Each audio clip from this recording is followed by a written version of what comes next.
Hi and welcome to the natural language processing course. मैं हूं फ़ाद हुसैन। उम्मीद करता हूं बहुत अच्छे मिजाज में होंगे। प्रीवियस सेशन पर हमने टॉपिक मॉडलिंग के टॉपिक को स्टार्ट किया और जहां पर हमने देखा कि अनसुपरवाइज मैनर पर जब हमारे पास डेटा होता है तो हम टॉपिक मॉडलिंग को किस तरह से यूज़ करते हुए अपने रॉ टेक्स्ट डेटा को क्लस्टर में कन्वर्ट करके टॉपिक असाइन कर सकते हैं।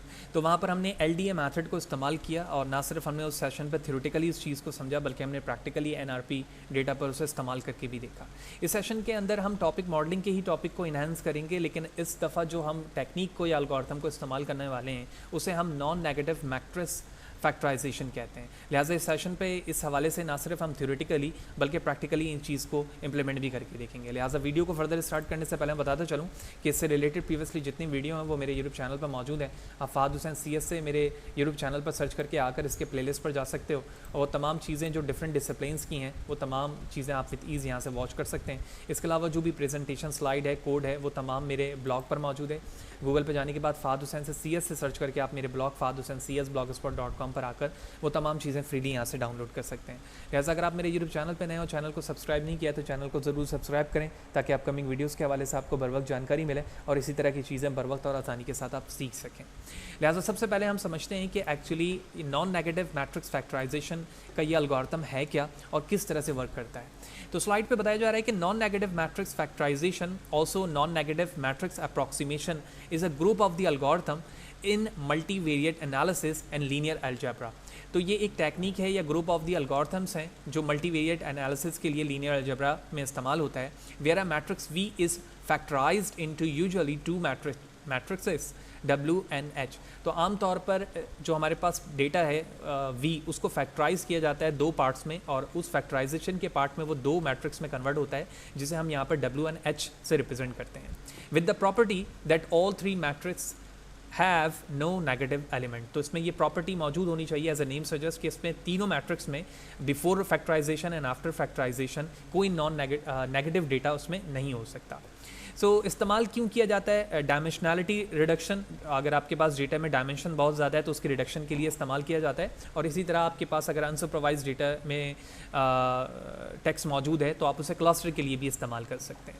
जब हम इसे इस्तेमाल करेंगे तो TF-IDF के साथ इसकी स्ट्रांगली कंजंक्शन होगी जिसके ज़रिए से हम अपने अक्रॉस पूरे डॉक्यूमेंट में टॉपिक को मॉडल कर पाएंगे स्पेसिफिक रॉ टेक्स्ट पे। तो अगर मैं डायग्रामेटिकली अपने मैट्रिक्स को रिप्रेजेंट करूं तो ये हमारे पास इनिशियली वो मैट्रिक्स है जो इस बात को रिप्रेजेंट कर रहा है कि जो भी आपने मैट्रिक्स लिया हुआ जिसको आप फैक्टराइज करना चाह रहे हैं तो वो n/m में होगा, विच मीन n रॉज होंगे हमारे पास और m कॉलम होंगे और n यहाँ पर फीचर रॉ को रिप्रेजेंट कर रहा है, कॉलम ऑब्जेक्ट है। तो इनिशियली आपके पास जो a है वो नॉन नेगेटिव है, इसमें कोई भी नेगेटिव वैल्यू नहीं है और जब इसे फैक्टराइज किया जा रहा है तो n और m के रिस्पेक्ट से। तो आप देख रहे हैं कि जो पहला मैट्रिक्स है फैक्टराइजेशन पर वो n/k के रिस्पेक्ट से चलेगा जो कि बेसिस वेक्टर को रिप्रेजेंट कर रहा है फीचर के रिस्पेक्ट से, और m हमारे पास वो मैट्रिक्स है जो h के साथ कॉन्कैटिनेट होकर यहाँ पर शो हो रहा है। तो इस तरह से हमारे पास जो मैट्रिक्स बनेगी फैक्टराइजेशन के बाद वो कुछ इस तरह से प्लॉट होगा W and H। तो इनका जो प्रोडक्ट है वो एक्चुअली फैक्टराइजेशन को रिप्रेजेंट करेगा of your initial vector A। तो अगर मैं मिनिमाइज़ की रिस्पेक्ट से बात करूं कि अगर हम इनिशियली इसके फार्मूले को देखें कि हम इसे जब मिनिमाइज़ कर रहे होते हैं तो मिनिमाइजेशन का ये रूल हमें बताता है कि हम with respect to value of W and H करेंगे और इन दोनों की वैल्यू ग्रेटर दैन या इक्वल टू 0 होनी चाहिए, नेगेटिव नहीं हो सकती है। तो ऑब्जर्वेशन के बाद हमें पता चलता है कि इनिशियली ये एक NP हार्ड प्रॉब्लम है जिसका सोल्यूशन इस वक्त एग्जिस्ट नहीं करता, जिसके अंदर आप कॉन्वेक्स देखते हैं इन W और H but not in both, दोनों में कॉन्वेक्स इसका मौजूद नहीं होता है। तो साइंटिस्ट इस बात को सोल्यूशन की तरफ जब लेके जाते हैं तो वो देखते हैं कि एनालिटिकली इसका सोल्यूशन मौजूद नहीं है, लेकिन अप्रॉक्सीमेशन लेवल तक इसका सोल्यूशन मौजूद है जो हमें लोकल मिनिमा तक लेके जाता है, ग्लोबल मैक्सिमा तक हमें नहीं लेकर जा रहा होता। तो लोकल मिनिमा एक स्टैंडर्ड या एक ऐसा सोल्यूशन है जो हमारे इस प्रॉब्लम को एक सेटिस्फाई लेवल तक लेके जाता है ताकि हम इसे नॉन नेगेटिव फैक्टराइजेशन में इस्तेमाल कर सकें मैट्रिक्स फैक्टराइजेशन के रूल पे। लिहाजा आफ्टर अ लॉन्ग टाइम हमारे पास जो टेक्निक आई उसको आप मल्टीप्लिकेटिव अपडेट कहते हैं, जहाँ पर जो ये सोल्यूशन था हमारा वो ग्रेडिएंट डिसेंट पर बेस कर रहा था। तो एट लास्ट जब हम अपने फार्मूले को देखते हैं नॉन नेगेटिव मैट्रिक्स फैक्टराइजेशन पर, तो जहाँ पर हमने ग्रेडियंट डिसेंट को इस्तेमाल किया, जिसकी वजह से हम अपने प्रॉब्लम को सेटिस्फाई किस तरह से कर रहे हैं लोकल मिनिमा पे।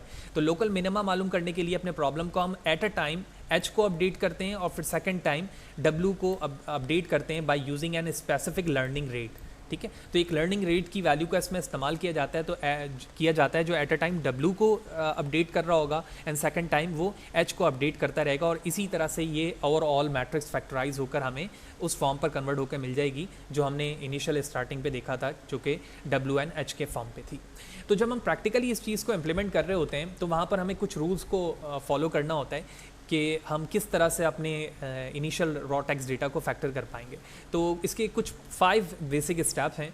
तो फर्स्ट स्टेप पे बताया जा रहा है कि जो आपके पास रॉ डेटा है आप कंस्ट्रक्ट करेंगे उसको vector space model for document after stop word filtering result in a term document matrix A. तो जो आपके पास ट्रम डॉक्यूमेंट मैट्रिक्स ए है उसमें से आप फिल्टरिंग करेंगे स्टॉप वर्ड्स को और उसे एक वेक्टर स्पेस के फॉर्म पर कन्वर्ट करेंगे, क्योंकि जब तक आपके पास डेटा मैट्रिक्स के फॉर्म पर वेक्टर के फॉर्म पर नहीं आएगा तो हम उसमें इनिशियली फैक्टराइजेशन के जो अभी हमने रूल्स देखे हैं वो अप्लाई उसमें नहीं कर पाएंगे। दूसरा काम हमें क्या करना है, जब वो फ़िल्टर हो जाएगा स्टॉप वर्ड्स रिमूव होने के बाद और इनिशियली हमारे पास वो ट्रम डॉक्यूमेंट मैट्रिक्स के फॉर्म पर होगा, तो हम TF-IDF उस पर इस्तेमाल करेंगे using term weight normalization to A. ठीक है, तो उसमें नॉर्मलाइजेशन के वे को इस्तेमाल करते हुए TF-IDF इस्तेमाल किया जाएगा और उसके बाद normalize TF-IDF vector to unit length. तो यूनिट लेंथ पर ये तमाम चीज़ें उसमें अप्लाई की जाएंगी।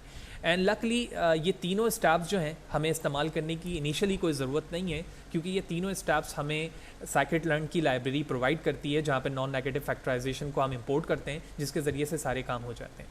उसके बाद हमें इनिशियलाइजेशन फैक्टर यूज़ करना होता है NNDSVD ए पर, और उसके बाद हम प्रोजेक्शन ग्रेडियंट को इस्तेमाल करते हैं NMF2A पर, जिसके ज़रिए से जो इनिशियली हमारे पास डेटा है वो एट लास्ट फैक्टराइजेशन के फॉर्म पर कन्वर्ट हो जाता है, और उसके बाद हमें वो क्लस्टरिंग फॉर्म पर या फिर जो रिडक्शन चाह रहे होते हैं हम डायमेंशन की, वो होने के बाद हमें दिखना शुरू हो जाता है। तो कोशिश हमारी ये होगी सबसे पहले कि मैं प्रैक्टिकली एक शॉर्ट डेफिनेशन के साथ आपको कराऊँ, और फिर नेक्स्ट सेशन पर हम उसी टेक्स्ट डेटा को जो कि न्यूज़ की थी उसे इस्तेमाल करेंगे इस NMF मेथड के ज़रिए। तो अब हम चलते हैं कोलैब पर और इनिशियली एग्जाम्पल को देखते हैं जिनमें इन स्टेप्स का काम किया जा रहा हो, ताकि हमें ये चीज़ें ना सिर्फ थ्योरेटिकली बल्कि प्रैक्टिकली भी बेहतर तरीके से समझ में आए।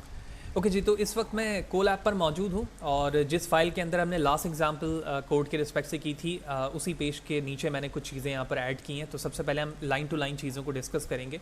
तो फर्स्ट चंक के अंदर मैंने जहाँ से चीज़ों को हैंडल किया है डिकम्पोजिशन के इस पेज पर, वो मैंने ओपन किया हुआ है, जिसमें तमाम चीज़ें तफसीलन बताई जा रही हैं। जैसे मैंने स्टार्टिंग पे भी डिस्कस किया है कि नॉन नेगेटिव मैट्रिक्स फैक्टराइजेशन को ज़्यादातर इमेज प्रोसेसिंग और कंप्यूटर विजन में इस्तेमाल किया जाता है। तो यहाँ पर इस पेज पर आने के बाद आप मज़ीद इन्हेंस लेवल पर इन चीज़ों को मैथ्स बैकग्राउंड के रिस्पेक्ट से भी पढ़ सकते हैं कि ये इनिशियली किस तरह से किन चीज़ों को टर्म्स एंड कंडीशन को इस्तेमाल करते हुए आपके टेक्स्ट डेटा को डिकम्पोज या फैक्टर्स कर रहा होता है, जिसकी वजह से डायमेंशन रिड्यूस होने लगती है। तो सबसे पहले मैंने NumPy इंपोर्ट किया और आप देख रहे हैं कि मैंने scikit-learn रिकॉम्पोजिशन से NF नॉन नेगेटिव मैट्रिक्स को इंपोर्ट किया। उसके बाद हमने एक एरे क्रिएट किया है जिसके अंदर डिफरेंट फॉर्म पर टेक्स्ट मौजूद है। उसके बाद NF के मैंने डिफरेंट कुछ यूनिट इस्तेमाल किए हैं। रेंडमाइजेशन को मैंने इनिशलाइज़ किया है और अपने कंपोनेंट्स को मैंने 2 में डिवाइड किया। कंपोनेंट का मतलब ये है कि इस वक्त मैं डायमेंशन को रिड्यूस करके 2 पे लाना चाह रहा हूँ। उसके बाद हमने एक वेरिएबल WNH लिया, जिसके ज़रिए से हम उसी टेक्निक को इस्तेमाल कर रहे हैं जो फार्मूले की थी, यानी इनिशियली हमारे पास x मौजूद है और फैक्टर होने के बाद वो WNH में कन्वर्ट होगा। तो मॉडल डॉट फिट ट्रांसफॉर्म किया, जबकि h में सिर्फ और सिर्फ कंपोनेंट को रीड करवा रहा हूँ। तो सबसे पहले हम इस चंक ऑफ कोड को एग्जीक्यूट करते हैं, उसके बाद WNH को कंसीडर करके उसके आउटपुट को देखेंगे तो मज़ीद बेहतर तरीके से ये हमें बात समझ में आएगी। तो h न्यू के नाम से मैंने एक एरे क्रिएट किया और उसके अंदर मॉडल ट्रांसफॉर्म किया। x अलग है और x न्यू अलग है। और उसके बाद अगर मैं w को इनिशियली देखूं, जो कि फिट ट्रांसफॉर्म होने के बाद है, तो आप देख रहे हैं कि जो इनिशियली हमारे पास x की वैल्यू थी वो कुछ इस तरह से थी, और जब मैंने मॉडल में उसको ट्रांसफॉर्म किया, मॉडल में NF का इस्तेमाल हो रहा है जो कि इंस्टेंस है इसका, और उसके बेस पे हमारा जो डेटा है वो इस वक्त कंपोज होकर यहाँ पर आ गया। और अगर आप कंपोनेंट देखें, ठीक है, तो कंपोनेंट में इस वक्त h मौजूद है। जब मैं h को डिस्प्ले करता हूँ तो अब आप देख रहे हैं हमारे पास जो डायमेंशन डिफरेंट थे वो रिड्यूस होकर 2/2 में रिड्यूस होकर चुकी है according to the number of the component. तो डेफिनेशन पर हमने इनिशियली यही देखा था कि इसका इस्तेमाल जो है वो डायमेंशन रिडक्शन के लिए। अब नेक्स्ट एग्जाम्पल पे हम क्लस्टरिंग को भी करके देखेंगे। तो पहली चीज़ हमने यहाँ पर देख ली, और उसके बाद जब हमने दूसरे वेरिएबल में एक्स न्यू और डब्ल्यू न्यू के नाम से चीज़ों को किया तो उसको भी मैंने यहाँ पर डिस्प्ले करवाया हुआ है, जो कि इस वक्त फैक्टराइज फॉर्म पर आने के बाद यहाँ पर 0 और 1 के दरम्यान उसकी वैल्यू आ रही है और हमें डिस्प्ले मिल रही। तो पहली इनिशिएटिव एग्जांपल थी जिसके अंदर मैंने यहाँ पर शो किया कि एनएफ टेक्निक किस तरह से इस्तेमाल होकर आपके डेटा को रिड्यूस कर रही होती है, डायमेंशन को कम कर रही होती है। अब दूसरी टेक्निक हमारे पास बड़ी इंपॉर्टेंट है और यहाँ पर हम कुछ न्यूज़ को इस्तेमाल करेंगे। वाज़ेह रहे कि जो रॉ टेक्स्ट डेटा है वो scikit-learn पे ही मौजूद है, जिसको हम fetch_20 न्यूज़ ग्रुप कहते हैं। तो एक्चुअली अगर आप इस न्यूज़ के हवाले से जानना चाहते हैं कि ये न्यूज़ scikit-learn पे किस तरह की है, तो इसके लिए मैंने अगले ही टैब पर इसे ओपन कर रखा है और मैं कोशिश करूँगा कि इस URL को यहाँ पर पेस्ट कर दूँ ताकि आप इन फ्यूचर जब आप ये फाइल डाउनलोड करें fahdusseincs.blogspot.com पर, तो वहाँ पर जाकर आसानी के साथ इन चीज़ों को मज़ीद इन्हेंस लेवल से पढ़ सकें। तो यहाँ पर फर्दर बताया जा रहा है इस हवाले से कि 20 news group data set comprises around 18,000 new groups post on 20 topics split into 2 subset।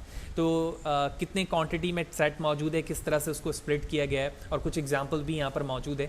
तो आप ना सिर्फ मैं जो कोड करवा रहा हूँ उसे प्रैक्टिस में लें, बल्कि साथ ही साथ इस पेज को भी तफसीलन पढ़ें और जितनी एग्जांपल इसमें दी हुई है उस चीज़ को अंडरस्टैंड करें। तो आप बहुत ही बेहतर तरीके से ना सिर्फ नॉन नेगेटिव मैट्रिक्स फैक्टराइजेशन को समझ पाएंगे, बल्कि साथ ही साथ इस न्यूज़ से रिलेटेड जो एग्जाम्पल है वो भी बेहतर तरीके से आपको समझ में आना शुरू हो जाएगी।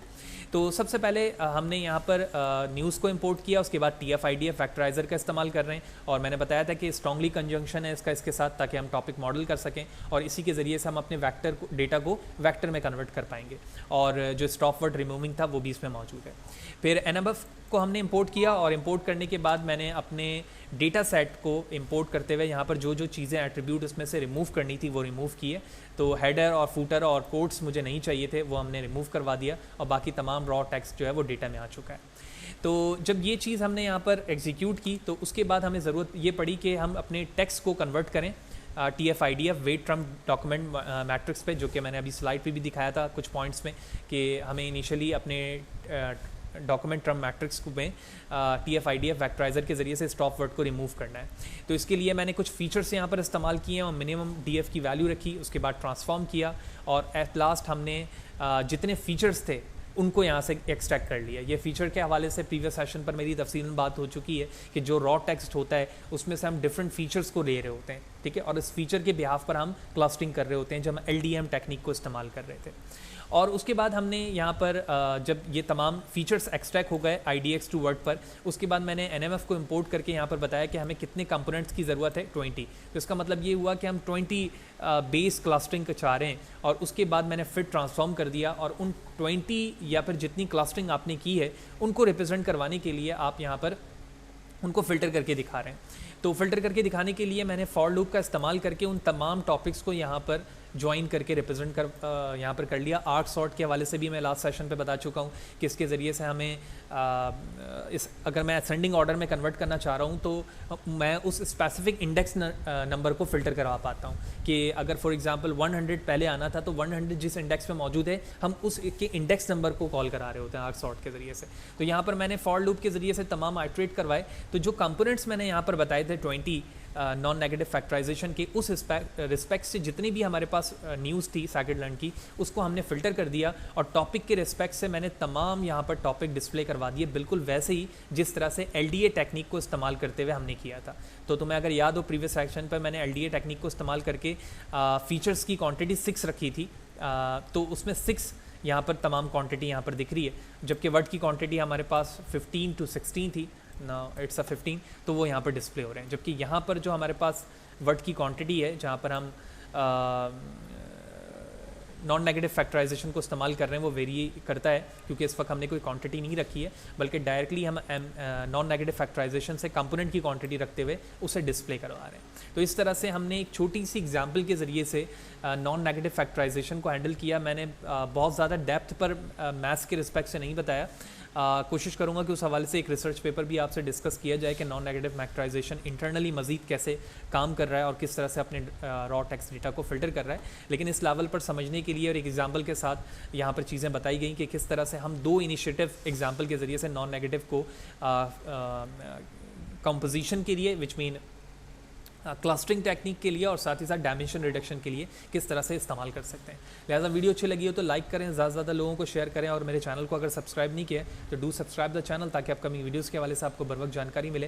ये तमाम कोड और जो प्रेजेंटेशन स्लाइड है वो अपने ब्लॉग fahadhusaincs.blogspot.com पे प्रोवाइड कर दूंगा, यहाँ से आप डाउनलोड कर सकते हैं। वीडियो को लाइक करें, ज़्यादा लोगों को शेयर करें। चैनल को सब्सक्राइब नहीं किया है तो चैनल को ज़रूर सब्सक्राइब करें ताकि अपकमिंग वीडियोज़ के हवाले से आपको बर वक्त जानकारी मिले। Thank you.